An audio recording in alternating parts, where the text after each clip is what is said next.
আদিবাসী তরুণী খুনের দোষীদের গ্রেপ্তারির দাবিতে পথ অবরোধ। শক্তিগড়ের কাছে ১৯ নম্বর জাতীয় সড়ক অবরোধ ভারত জাকাত মাঝি পরগনার পক্ষ থেকে। বর্ধমান কলকাতাগামী রাস্তায় বন্ধ যান চলাচল। দেখতে পাচ্ছেন সেই পথ অবরোধের যে ছবি। শক্তিগড়ের কাছে ১৯ নম্বর জাতীয় সড়ক অবরোধ করে প্রতিবাদ।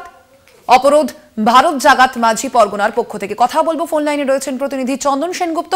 চন্দন, কি জানা যাচ্ছে, ঠিক কি দাবি এবং অভিযোগ করা হচ্ছে ভারত জাগাত মাঝি পরগনার পক্ষ থেকে?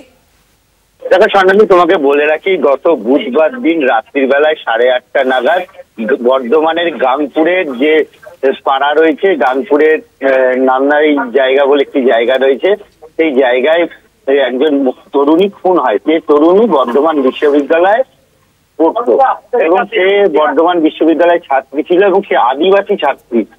তাকে গলা কাটা অবস্থায় তার বাড়ি থেকে কিছুটা দূরেই তার দেহ উদ্ধার হয়।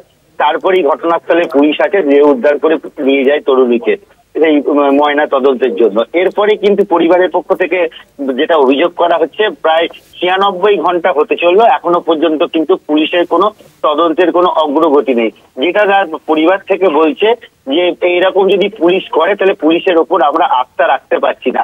এরই মধ্যে দেখা গেল যে ভারত মাঝি জাকাত যে পরগনা রয়েছে, আদিবাসীদের যে সংগঠন, সেই সংগঠনের পশ্চিম বর্ধমান জেলা এবং বর্ধমান জেলা থেকে আগত কয়েক হাজার মানুষ, আদিবাসী মানুষ, তারা আজকে ১৯ নম্বর জাতীয় সড়ক অবরোধ করেছে 11টার সময়। প্রায় 2 ঘন্টা হতে চললো। তুমি বুঝতে পারছো যে রাস্তার ডানকুনি থেকে দিল্লি পর্যন্ত গেছে, একটা সংযোগকারী রাস্তা, যেখানে সবসময় ব্যস্ততম রাস্তা, যেখানে সবসময় গাড়ি ঘোড়া এবং রোগী নিয়ে যাতায়াত করে মফস্বলের মানুষ কলকাতায়। সেই রাস্তা কিন্তু অবরোধ, তবু অ্যাম্বুলেন্স ছাড় আছে ছাত্রদের যাওয়া আসা।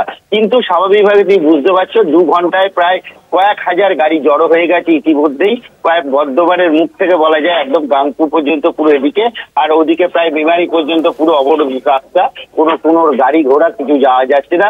এখানে মোতায়েন রয়েছে কয়েকশো পুলিশ কর্মী, তারা এখানে মোতায়েন রয়েছে, কারণ কোনো রকম যাতে দুর্ঘটনা না ঘটে সেই কারণেই তাদেরকে মোতায়েন করা হয়েছে। তবে তাদের পক্ষ থেকে যেটা বলা হচ্ছে যে এই অনির্দিষ্টকালের জন্য এই অবরোধ তারা করছেন এবং যতক্ষণ না পর্যন্ত এসপি এসে তাদের সামনে বলবেন এবং অবশ্যই সেদিকে আমাদের নজর থাকবে যে তদন্তের গতি প্রকৃতি কোন দিকে যায়। আপাতত ধন্যবাদ তোমায়।